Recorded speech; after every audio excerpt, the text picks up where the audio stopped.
प्रभु यीशु मसीह के नाम में एक बार फिर से आप सबों को जय मसीह की। परमेश्वर का हम धन्यवाद करते हैं कि परमेश्वर ने अब तक हमें संभाला है और मैं आशा करता हूं कि आप सब भी अपने घरों में सुरक्षित हैं और प्रभु ने आप सबों को संभाला है और इसलिए हमें हर बात के लिए परमेश्वर को धन्यवाद देना चाहिए।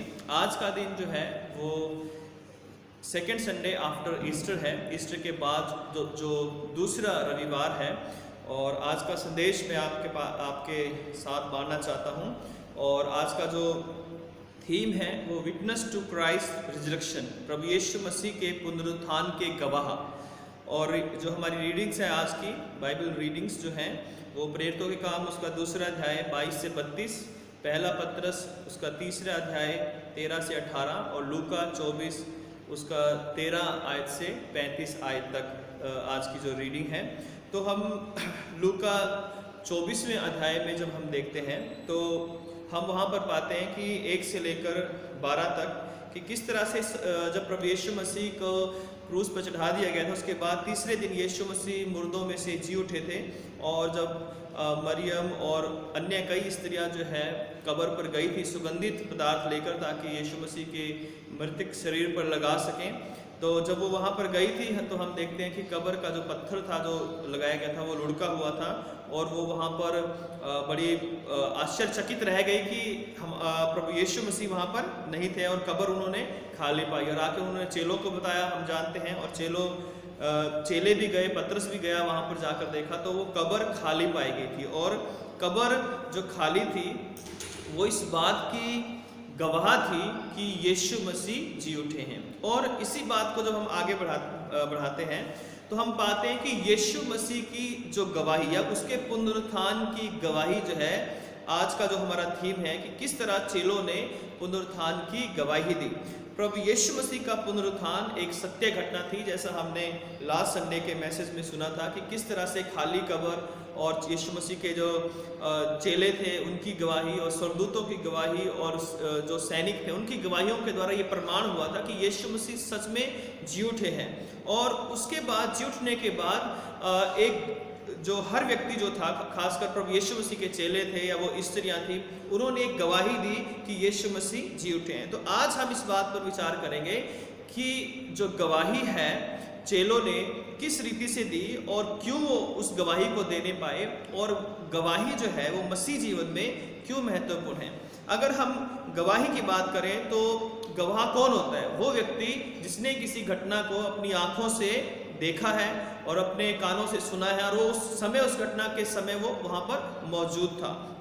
तो जब हम प्रभु यीशु मसीह के पुनरुत्थान की बात करते हैं तो यीशु मसीह के पुनरुत्थान की गवाही भी उन लोगों ने दी जो यीशु मसीह के साथ थे, जो यीशु मसीह को जिन पर यीशु मसीह प्रकट हुए, या जो चेले थे या वह स्त्रियां थी या अन्य लोग जो है जिनको 40 दिन तक यीशु मसीह बार बार दिखाई देते रहे। उन्होंने जब जी उठे यीशु मसीह को अपने आंखों से देखा, अपने हाथों से उसके घावों को छुआ, उसकी पसली को देखा जहाँ पर भाला लगा हुआ था, उसके पाँव में छेद देखे, तब उन्होंने विश्वास किया कि हाँ सच में यीशु मसीह जी उठे हैं। तो यीशु मसीह के पुनरुत्थान की गवाही के द्वारा ही मसीहत का जन्म हुआ है। यीशु मसीह जी उठे हैं और इस गवाही को जब चेलों ने दिया और नगर नगर जाकर और यरूशलेम में और अन्य स्थानों पर जाकर उन्होंने जब इस बात को बताया कि यीशु मसीह जी उठे हैं, इसी गवाही के आधार पर मसीहत का या क्रिश्चियनिटी का जन्म हुआ है। अगर यीशु मसीह जी नहीं उठे, अगर उसकी गवाही नहीं दी जाती तो आज मैं और आप भी इस वचन को पढ़ने नहीं पाते और इस वचन को हम ना ही हम इसकी गवाही दे पाते, ना हम इस पर विश्वास कर पाते। क्योंकि अगर यीशु मसीह जी नहीं उठते तो वो भी एक आम आदमियों की तरह ही होते जो दुनिया में आए और बड़े बड़े काम किए, लेकिन जो है उसके बाद वो मर गए जो है। और उनके बाद उनकी कब्रें जो है कहीं ना कहीं जो उसकी कब्र जो है पाई जाती और जैसे यीशु मसीह को यरूशलेम में दफनाया गया था तो वहाँ पर जो है उसकी कब्र को पाया जाता है। लोग कब्र पर जाकर जो उसकी शायद याद करते हैं कि एक महान व्यक्ति हुए थे। लेकिन कब्र, खाली कब्र इस बात की गवाह है। यीशु मसीह के चेले इस बात के गवाह थे कि यीशु मसीह मृतक नहीं बल्कि जी उठे हैं। जब हम गवाही देते हैं तो क्या होता है? जब हम गवाही देते हैं तो सबसे पहला काम क्या होता है कि इससे परमेश्वर की महिमा होती है। जब हम गवाही देते हैं तो इससे प्रभु यीशु मसीह के ऊपर लोगों का विश्वास बढ़ता है। चाहे वो चेलों की गवाही थी या अन्य जब गवाही, आज भी हम किसी को गवाही देते हैं कि यीशु मसीह ने मेरे लिए ये काम किया, तो सुनने वालों का विश्वास गवाही के द्वारा बढ़ता है। गवाही के द्वारा परमेश्वर की जो महिमा है वो एक दूसरे के द्वारा जो है आगे फैलती है, बढ़ती है जो है। फिर जो है गवाही के द्वारा परमेश्वर आनंदित होते हैं, प्रसन्न होते हैं। पवित्र आत्मा का जो कार्य जो शुरू किया था वो पवित्र आत्मा का कार्य भी पूरा होता है गवाही के द्वारा जो है। और जब हम गवाही देते हैं प्रभु यीशु मसीह के कार्यों की, उसके जीवने की, उसके उद्धार की, उसकी मुक्ति की, उसकी शांति की, उसकी चंगाई की, तो शैतान की शक्तियां भी हराई जाती हैं।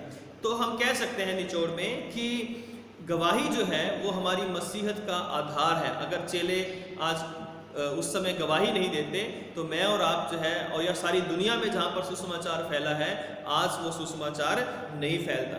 तो जब हम 24वां अध्याय पढ़ते हैं 13 से, जो आज की रीडिंग है 13 से 35 तक, तो वहाँ पर हम देखते हैं कि जब प्रभु यीशु मसीह सुबह को दिखाई दिए थे, उसी शाम की ये बात है जब दो लोग इमाउस नामक एक गांव की ओर जा रहे थे। वो यरूशलेम में आए थे और यरूशलेम में आकर वो इमाउस की तरफ वापस तीसरे दिन जो है संडे के दिन जा रहे थे। और शाम को जब वो बातें करते हुए जा रहे थे तो दिन ढलने वाला था, तो यीशु मसीह उनके साथ हो लिए और यीशु मसीह ने उनसे पूछा कि ये तुम क्या बातें कर रहे हो थे? उन्होंने कहा कि क्या तू यरूशलेम में अकेला परदेसी है जो इन बातों को नहीं जानता? उसने कहा कि कौन सी बातें जो है, और उसमें एक व्यक्ति का नाम क्लियोपास था। तब जो है उन्होंने कहा कि यीशु नासरी के विषय में जो परमेश्वर और सब लोगों के निकट काम और वचन में सामर्थी भविष्यवक्ता था, और प्रधान याजकों और हमारे सरदारों ने उसे पकड़वा दिया कि क्रूस पर मृत्यु की आज्ञा दी जाए, और उसे क्रूस पर चढ़ाया गया। परंतु हमें ये आशा थी कि यही इस्राएल को छुटकारा देगा। इन सब बातों के सिवाय इस घटना को तीसरा दिन हो गया है। तो ये जो दो चेले थे या दो लोग थे जो है, ये बातें करते हुए जा रहे थे और यीशु मसीह इनके साथ हो रही, और यीशु मसीह को उन्होंने बताया कि ऐसे ऐसे यीशु मसीह एक भविष्यवक्ता थे और उन्हें मरवा दिया गया, और हम सोच रहे थे कि ये जो है हमें इस्राएल को छुटकारा देगा या हमें रोम की गुलामी से छुटकारा देगा। तब प्रभु यीशु मसीह उनके साथ हो लिए, और प्रभु यीशु मसीह ने जो है उन्हें कहा कि हे निर्बुद्धियों और भविष्यवक्ताओं की सब बातों पर विश्वास करने में मंदमतियों, क्या अवश्य न था कि जो कुछ भी क्या अवश्य न था कि मसीह दुख उठाए और अपनी महिमा में प्रवेश करे? तब उसने मूसा और सब भविष्यवक्ताओं से आरंभ करके सारे पवित्र शास्त्र में से अपने विषय में लिखी हुई बातों का अर्थ उन्हें समझा दिया, और उन्हें बताया कि कैसे कैसे भविष्यवक्ताओं ने यीशु मसीह के दुख के बारे में, उसके पुनरुत्थान के बारे में बताया गया। अभी भी वो लोग यीशु मसीह को समझ नहीं पाए जाए। जब वो आगे बढ़ने लगा, जब उनका गांव आ गया, तो उसके बाद हम देखते हैं कि वो यीशु मसीह आगे जाने लगा, तो उन्होंने कहा कि दिन ढल गया है तो आगे मत जा और हमारे साथ जो है रुक जा। जब रात को भोजन करने लगे तो यीशु मसीह ने धन्यवाद करके रोटी तोड़ी, और जब धन्यवाद करके रोटी तोड़ी तब एकदम से उनकी आंखें खुल गई, और जब उनकी आंखें खुल गई तो उन्होंने पहचान लिया कि ये यीशु मसीह है ना। और यीशु मसीह को जब उन्होंने पहचान लिया तो एकदम से यीशु मसीह वहाँ से जो है गायब हो गए, वहाँ से जो है वो छिप गए। और उसके बाद क्या हुआ कि वो तुरंत उसी समय ना वापस यरूशलेम को गए और जाकर चेलों को ये गवाही दी कि प्रभु सचमुच जी उठा है और हमने उसे देखा है। तो ये उनकी गवाही थी कि हमने जो है प्रभु यीशु मसीह को देखा है। उन्होंने 11 चेलों को, अन्य जो लोग उनके साथ थे वहाँ पर छिपे हुए यरूशलेम में, उनको जाकर बताया कि यीशु मसीह जी उठे। तो ये आज का जो रीडिंग है उसका एक सारांश एक तरह से, कि किस तरह से आज की जो रीडिंग में गवाही की, उन लोगों ने गवाही दी कि यीशु मसीह जी उठे। तो जब हम ओवरऑल चेलों की या इन लोगों की गवाही की बात करते हैं तो कुछ बातों पर हम और गौर करेंगे। जैसे मैंने बताया कि क्या क्या क्यों महत्वपूर्ण है गवाही। अब हम देखते हैं कि जो चेले थे उन्होंने जो है क्यों वो गवाही देने पाए, क्या उनको ऐसा मिल गया था या क्या उनको ऐसी सामर्थ्य उन्होंने पाई थी जिसके द्वारा वो गवाही दे सकते थे? पहली बात कि उनकी गवाही का जो आधार था वो मसीह यीशु के साथ उनका व्यक्तिगत एनकाउंटर था या व्यक्तिगत संबंध था या अनुभव था। अर्थात यीशु मसीह को उन्होंने व्यक्तिगत रीति से मुर्दों में से जी उठा हुआ देखा था। जैसे ये दो लोग थे, जो है 2 चेले कह सकते हैं हम इन्हें भी। तो इन्होंने जब यीशु मसीह को देखा, कैसे उसने रोटी तोड़ी, कैसे उनसे बातें की, तो उन्होंने इस बात की गवाही दी कि हमने यीशु मसीह को देखा है।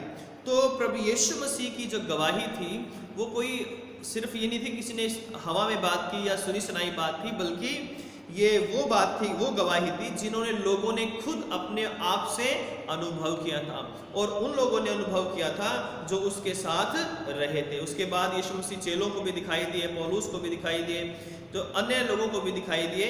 तो ये गवाही यीशु मसीह की थी, लोगों ने जो है खुद उसको महसूस किया था। और इसी बात को यूहन्ना भी कहता है पहले अध्याय में, पहला यूहन्ना की पत्री पहला अध्याय लिखा है कि उस जीवन के वचन के विषय में जो आदि से था, जिसे हमने सुना और जिसे अपनी आंखों से देखा, वरन जिसे हमने ध्यान से देखा और हाथों से छुआ, यह जीवन प्रकट हुआ और हमने उसे देखा और उसकी गवाही देते हैं और तुम्हें उस अनंत जीवन का समाचार देते हैं जो पिता के साथ था और हम पर प्रकट हुआ है। तो यहाँ पर यूहन्ना कहता है कि हमने उसे छुआ, हमने उसे देखा, हमने उसे अनुभव किया और वो हमारे साथ रहा और इस बात की हम गवाही देते हैं। यानी यूहन्ना और अन्य चेले जब वचन को लिखते हैं पवित्र आत्मा की सामर्थ्य में, तो वो इस बात का प्रमाण देते हैं कि हमने जो है प्रभु यीशु मसीह को अपनी आंखों से देखा है, जी उठे यीशु को हमने देखा है। तो उनकी जो गवाही थी,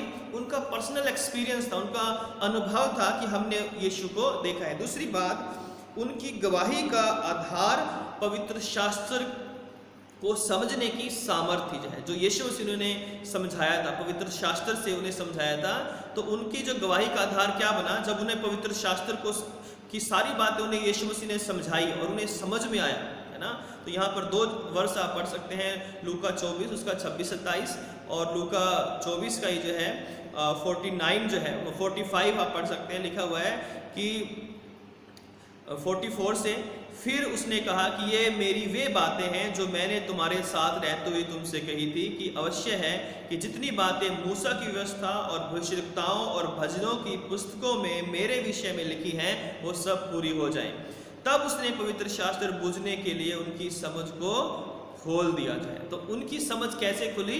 पवित्र शास्त्र को की समझ को जो है जानने के द्वारा यीशु मसीह ने उनकी बुद्धि को खोल दिया। और जब वो पवित्र शास्त्र को उन्होंने फिर दोबारा से उसको रिकलेक्ट किया या उसको दोबारा से उस पर मनन किया कि यीशु मसीह के विषय में क्या क्या बातें लिखी हुई और यीशु मसीह ने उन्हें समझाया, तो उनको सामने ये प्रकट हो गया कि सच में ये सारी बातें लिखी थी और यीशु मसीह ने उनको पूरा किया है। और इसलिए वो गवाही दी कि यीशु मसीह ने सारी भविष्यवाणियों को पूरा किया है। तीसरी बात हम देखते हैं कि उनकी गवाही का आधार पवित्र आत्मा की सामर्थ्य है। अगर हम यूहन्ना उसका 20वां अध्याय हम पढ़ते हैं तो वहाँ पर 19 से हम पढ़ते हैं कि यीशु मसीह उनके बीच में आया और उन्हें कहा कि तुम्हें शांति मिले। उसके बाद उनके ऊपर पवित्र आत्मा फूंका और फिर उन्हें कहा कि जब तक जो है पवित्र आत्मा, लूका के 24 में लिखा हुआ है, उन्होंने कहा था कि 50वीं आयत से कि जब तक पवित्र आत्मा तुम पर ना आए तब तक तुम जो है यहीं ठहरे रहना, यरूशलेम के अंदर ही ठहरे रहना। फिर प्रेरितों के काम पहला अध्याय हम पढ़ते हैं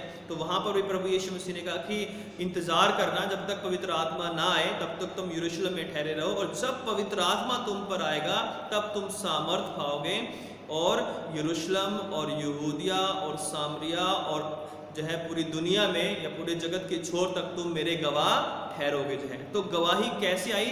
जब उनके ऊपर पवित्र आत्मा आया। तो दूसरे अध्याय में हम देखते हैं प्रेरितों के काम में कि पवित्र आत्मा चेलों के ऊपर उतर आया जाए और जब पवित्र आत्मा उतर आया उसके बाद वो अन्य भाषा बोलने लगे, वो पवित्र की सामर्थ से भर गए और उसके बाद पतरस ने जो है गवाही दी कि यीशु मसीह मुर्दों में से जी उठे हैं और तुमने उसे जो है क्रूस पर चढ़ाया, लेकिन परमेश्वर ने उसे मुर्दों में से दोबारा जिला उठाया। और लोगों के मन छिद गए इस वचन को सुनकर। और लिखा है कि प्रेरितों के काम दूसरे अध्याय के अंतिम आयतों में लिखा हुआ है कि उसके बाद क्या हुआ कि एक ही दिन में 3000 लोगों ने पश्चाताप करके बपतिस्मा ले लिया गया। तो यहाँ पर हम देखते हैं कि उनकी जो गवाही का आधार था, वो गवाही क्यों दे रहे थे, क्यों देने पाए, क्योंकि पवित्र आत्मा की सामर्थ उन्हें दी गई थी। चौथी बात जो है कि उनका संदेश जो था वो मसीह की मृत्यु तथा पुनरुत्थान पर विश्वास करके मन फिराव का संदेश था। उनकी गवाही थी, जो उन्होंने गवाही दी वो ये गवाही थी कि तुम प्रभु यीशु मसीह पर विश्वास करो, मन फिराओ, पश्चाताप करो और विश्वास करो और बपतिस्मा लो, तब तुम्हारा उद्धार हो जाएगा। तो उनकी जो गवाही थी वो आज भी 2000 सालों से यही गवाही है कि यीशु मसीह हमारे लिए मारे गए, गाड़े गए, तीसरे दिन मुर्दों में से जी उठे और फिर से वो आने वाले हैं। तो जब वो आने वाले हैं, वो जी उठे हैं, तो अब हम क्या करें? अब हमें क्या करना है? हमें पश्चाताप करना है, हमें विश्वास करना है, हमें अपने पापों की क्षमा मांगनी है, उसके बाद हमें बपतिस्मा लेना है और बपतिस्मा लेने के द्वारा हम जो है, जब सारी प्रोसेस को पूरा करते हैं तो हम उद्धार पाए हुए व्यक्ति बन जाते हैं। इसलिए जो है उनका जो संदेश का आधार था वो ये था कि विश्वास करो और मन फिराओ। और यही गवाही 2000 सालों से, जब से प्रभु यीशु मसीह जो है स्वर्ग पे गए हैं, तब से जो है दुनिया के हर एक कोने में ये गवाही दी जा रही है कि यीशु मसीह मुर्दों में से जी उठे हैं और वो वापस आने वाले हैं। तो हम यहाँ देखते हैं कि किस तरह से प्रभु यीशु मसीह के जो चेले थे उन्होंने जो है गवाही दी, और जब उन्होंने इस बात को वो पूरी तरह से आश्वस्त थे, पूरी तरह से वो लोग इस बात के लिए पूर्ण रीति से उनको ये भरोसा था कि यीशु मसीह जीवित हैं, तो ये उनका जो अनुभव था, ये उनका जो एक्सपीरियंस था, ये इतना मजबूत हुआ, इतना दृढ़ हुआ कि उन्होंने प्राण दे दिए, वो मृत्यु को प्राप्त हो गए। किसी चेले को भाले से मार दिया गया, किसी को क्रूस पर चढ़ा दिया गया, किसी को जेल में बंद कर दिया गया, किसी को किसी तरीके से मारा गया, लेकिन आखिरी क्षणों तक जो है वो यीशु मसीह की गवाही देते रहे। क्यों? क्योंकि उन्होंने उस जीवित यीशु को जान लिया था। आज मेरे और आपके लिए ये एक चैलेंज है, एक हमारे लिए, कि हम प्रभु यीशु मसीह के पुनरुत्थान को जानते हैं। हम ये जानते हैं कि यीशु मसीह हमारे लिए जो है मारे गए, गाड़े गए, तीसरे दिन मुर्दों में से जी उठे, लेकिन दूसरा स्टेप कई बार हम नहीं कर पाते। हम अपने आप को दीन होकर, अपने आप को नम्र करके उसके आगे झुकते नहीं हैं, उससे हम प्रार्थना नहीं करते और पापों की क्षमा प्राप्त करने के लिए प्रयास नहीं करते हैं, है ना। ये ठीक है कि हमें पता है कि यीशु मसीह जीवित है और आने वाले हैं, लेकिन उसका हमारे ऊपर क्या प्रभाव है, हम उसके लिए क्या रिस्पॉन्स करते हैं। तो ये हमारे ऊपर है कि क्या हम प्रभु यीशु मसीह के पुनरुत्थान के गवाह बनना चाहते हैं या बन गए हैं, और उसके लिए यदि हमने अभी तक विश्वास नहीं किया है, मन नहीं फिराया है, या हम मसीह हैं लेकिन अभी तक हमने अपने पापों से पश्चाताप नहीं किया है और अभी तक हम यीशु मसीह से दूर हैं, तो हमें यीशु मसीह के पास आने की ज़रूरत है। और जब पवित्र आत्मा हमारे अंदर आएगा, जब हम यीशु मसीह को जान लेंगे, जब हम उसको देख लेंगे, तो हम गवाही देंगे। क्योंकि जब हम गवाही देते हैं तो उससे परमेश्वर की महिमा होती है। और चेलों ने भी ऐसा ही किया। जब उन्हें पता चला कि यीशु मसीह जीवित हैं, जब यानी कि जब 40 दिनों में यीशु मसीह बार बार अलग अलग जगहों पे उन्हें दिखाई दिए, अलग अलग स्थानों पे दिखाई दिए, तो जैसे जैसे उनका जो विश्वास दृढ़ होता गया, पुनरुत्थान पाए हुए यीशु मसीह के साथ जो उनका अनुभव और गहरा होता गया, वो उनका जो संबंध था, वो उनका रिलेशन था, उसके आधार पर उन्होंने पूरे संसार में प्रभु यीशु मसीह के वचन को फैला दिया। तो आज हमें देखना है कि इस परिस्थितियों में हमारी गवाही क्या है। क्या हम प्रभु यीशु मसीह के गवाह हैं या नहीं हैं? अगर हम गवाही देंगे तभी किसी का जीवन बचाया जाएगा। जब हम गवाही देंगे तभी हमारे प्रभु यीशु मसीह को प्रसन्नता होगी। जब हम गवाही देंगे, उस गवाही के द्वारा प्रभु की महिमा होगी। पौलुस ने भी जो है उस अनुभव को पाया था जो चेलों ने पाया था। अगर हम प्रेरितों के काम 9वां अध्याय पढ़ें तो पौलुस जब यरूशलेम से दमिश्क की ओर जा रहा था तो रास्ते में प्रभु यीशु मसीह ने उसे दर्शन दिया। वो पौलुस जो कि कलीसिया को सताने वाला था, यीशु मसीह से अनुभव प्राप्त करने के बाद, या यीशु मसीह का जब उसके साथ आमना सामना हुआ, तब से वो पौलुस कलीसिया का सताने वाला नहीं बल्कि कलीसिया को बनाने वाला बन गया। आज हो सकता है कि हम पौलुस की तरह नहीं कार्य कर सकते, लेकिन हम जो है उस सामरी स्त्री की तरह काम कर सकते हैं जिसने जाकर कहा था कि मैंने यीशु मसीह को पा लिया है, मैंने उस मसीहा को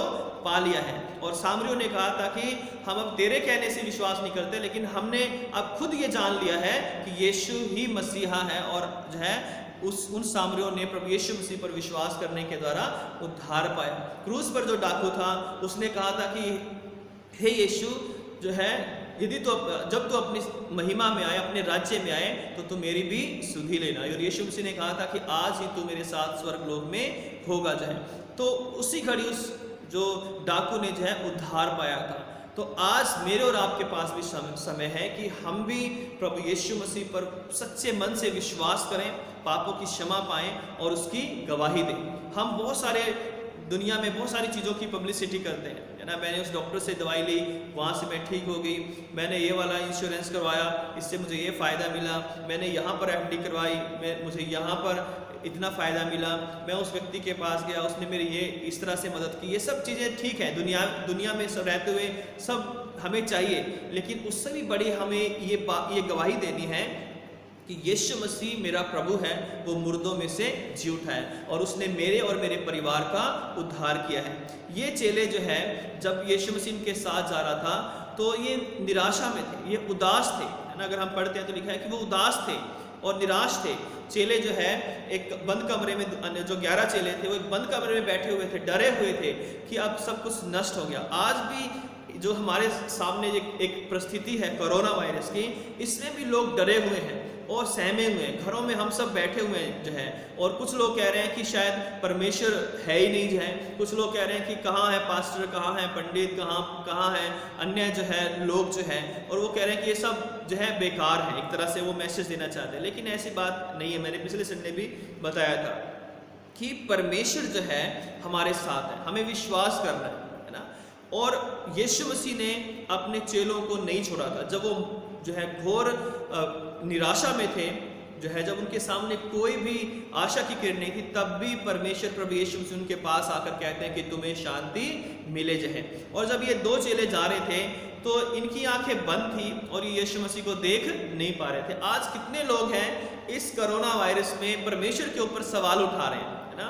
परमेश्वर के लोगों के ऊपर सवाल उठा रहे हैं और कह रहे हैं कि परमेश्वर नहीं है। ऐसी बात नहीं है, परमेश्वर है। जिस तरह इन 2 चेलों की आंखें बंद थी और वो यीशु मसीह को देख नहीं पाए, आज बहुत सारे लोगों की आंखें बंद हैं, वो यीशु मसीह को अपने साथ देख नहीं पा रहे हैं। अगर यीशु मसीह का अनुग्रह ना हो तो एक सांस भी हम अंदर से बाहर नहीं कर सकते। अगर यीशु मसीह की दया हमारे ऊपर ना हो तो हम अपने घरों में बैठकर भी जीवित नहीं रह सकते। अगर यीशु मसीह का अनुग्रह हमारे ऊपर ना हो तो हम कहीं भी सुरक्षित नहीं है। अगर परमेश्वर की दया सारी सृष्टि पर ना हो, लोगों पर ना हो, तो परमेश्वर के एक नज़र फेरने से जो है सारी दुनिया 1 मिनट में जो है वो नष्ट हो सकती है। तो इसलिए हमें ये नहीं कहना कि परमेश्वर ने हमें छोड़ दिया या परमेश्वर नहीं है या उसके जो है चर्च और गिरजा गुरुद्वारे जो भी जो है धार्मिक स्थल है वो बंद है। ऐसी बात नहीं है, परमेश्वर हमारे साथ है। इन परिस्थितियों में भी परमेश्वर हमारे साथ है। जिस तरह इस्राएल के अंदर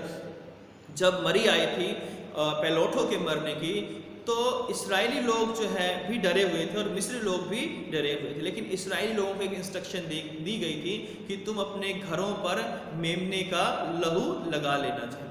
और आज वो जीवित यीशु जो पुनरुत्थान को पाया हुआ यीशु मसीह आज हमें कहता है कि आज हम अपने घरों में भी हैं तो भी हमें अपने प्रभु यीशु मसीह का लहू अपने देह प्राण आत्मा पर लगाना है। बेशक हमारा जीवन जो है वो 60 साल 70 साल 80 साल का होगा या नहीं भी होगा, लेकिन एक निश्चितता है, यीशु मसीह ने कहा कि पुनरुत्थान और जीवन मैं हूँ। जो कोई मुझ पर विश्वास करेगा यदि वो मर भी जाए तो भी जीवित रहेगा। तो ये गवाही आज हमें देनी है कि यीशु मसीह ही जीवन है। चाहे हम जिए चाहे हम मरे जो है, यीशु मसीह हमारा उद्धार करता है। उसने हमारे लिए अपने प्राण दिए हैं और यही काम जो है चेलों ने किया था। अगर चेले भी गवाही नहीं देते तो ये वचन आज हमारे पास नहीं होता। सच में हम विश्वास करें कि यीशु मसीह जी उठा है और इन वचनों के द्वारा परमेश्वर आप सबों को आशीष दे। हमें भी गवाह बनाया गया है। हमें प्रभु यीशु मसीह ने जगत की ज्योति बनाया गया है। हम उस नगर के समान है जो पहाड़ पर बसा हुआ है। हमें ये नहीं कह रहा कि परमेश्वर नहीं है, हम मसीह लोग हैं। हमें तो लोगों को बताना है कि इन परिस्थितियों में भी परमेश्वर हमारे साथ है, परमेश्वर हम पर दया करने वाला है, परमेश्वर हम पर रहम करने वाला परमेश्वर है। क्योंकि सबने तो पाप किया है, लेकिन परमेश्वर की अनुग्रह से, परमेश्वर की दया से यीशु मसीह में हम सेध मेद में धर्मी ठहराए गए हैं, उसके दया के द्वारा ही हम बचाए गए। तो प्रभु इन वचनों के द्वारा आप सबों को आशीष दे और अपनी गवाही को बनाए रखें, अपने विश्वास को बनाए रखें, प्रभु में मजबूत रहें और जो भी गवर्नमेंट के रूल्स हैं उनको हम फॉलो करें दें, क्योंकि प्रभु का वचन ही कहता है कि हमें अपने राजा की आज्ञाओं को मानना है। प्रभु आप सबको आशीष दे। आइए प्रार्थना करेंगे। प्यारे खुदावंद यीशु मसीह, हम आपके धन्यवादी हैं आज के इस समय के लिए जो आपने हमें दिया। अब तक हम जीवित हैं, आपकी महिमा हो और हम आपकी उपस्थिति को इस पूरी सृष्टि में, अपने जीवन में, अपने पिता परमेश्वर हर एक कार्य में देखते हैं, क्योंकि आपके बिना एक भी सांस हम नहीं ले सकते हैं। हे मेरे पिता, एक भी कदम हम आगे नहीं बढ़ा सकते। और विशेषकर इस समय हम डॉक्टर्स को, नर्सिस को पिता परमेश्वर, जो भी पैरामेडिकल स्टाफ्स हैं पिता परमेश्वर, सबको आपके हाथों में सौंपते हैं। पुलिस को पिता परमेश्वर, जो पुलिस डिपार्टमेंट है और अन्य वो सब लोग मेरे पिता जो NGO हैं या जो भी लोग मेरे पिता परमेश्वर इस समय गरीब लाचारों की और भूखे प्यासों की ज़रूरतों को पूरा कर रहे हैं, उन्हें भोजन पहुंचा रहे हैं, उनके लिए खाने का इंतजाम करें, उन सबों को आप आशीषित करें मेरे पिता परमेश्वर। और होने दे इस कोरोना की बीमारी को आप जल्द से जल्द नष्ट करें। हे मेरे पिता, हम ये मानते हैं कि हम पापी हैं मेरे पिता परमेश्वर, और हमने और इस पूरी सृष्टि ने मेरे पिता आपके नियमों को तोड़ा है, आपसे दूरी बनाई है। लेकिन प्रभु, हम आपके पास आते हैं और हम आपसे विनती करते हैं कि आप क्षमा करें और दया करें मेरे पिता परमेश्वर, क्योंकि हम इंसान हैं और हम बार बार गलतियां करते हैं। लेकिन प्रभु, आप दयालु हैं और करुणा करने वाले परमेश्वर हैं। दया करें और इस बीमारी को इस पूरे संसार से, खासकर भारत देश से और पूरे वर्ल्ड से पिता परमेश्वर आप जल्द से जल्द खत्म करें मेरे पिता परमेश्वर। होने दे जल्द से जल्द कोई ना कोई वैक्सीन इसके मिल सके, कोई ना कोई इलाज मिल सके, ताकि ये बीमारी ठीक हो सके मेरे पिता परमेश्वर। धन्यवाद, आपने हमारी प्रार्थना को सुना है और जो भी इस वचन को सुनते हैं उन सबको आप आशीषित करना। यीशु मसीह के नाम से मांगते हैं, आमीन।